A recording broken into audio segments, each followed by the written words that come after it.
Hey guys, today in this video, I'm going to tell you about how to add newspaper article to Wix.com. So if you are working on a website on Wix.com and if you find a need to add a news article, just watch this video and by the end of it, you'll know how to do it. So the first thing that you need to do is you need to log into Wix.com. And once when you do, you can see here that there are some features of this homepage that you can use. By the way, you can also call it a dashboard if you want. But these are the features of the dashboard that you can use.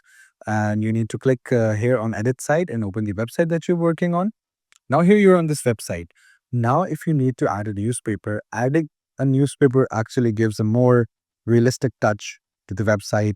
It gives more authenticity and it makes your website more detailed. Like there can be a lot of people who might come to your website to read the news article as well. So to add it, it's very simple, nothing difficult. You're going to click here on add section and then you're going to add an element, and here on the search bar, you're going to write news article.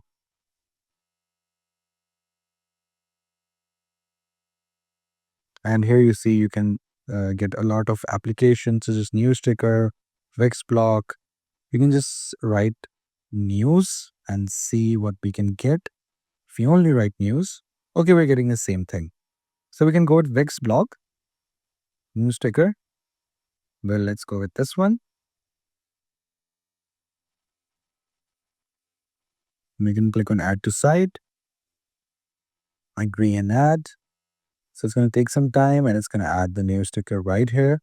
And those who come to our website can take advantage of this news ticker right here. Here you go. Oops, sorry. Yeah, here you go. So the ticker is right here. When they'll come to this website, they will see a lot of tickers that are available in the news. You can also add your own ticker if you want, but that's the mainstream way to do it.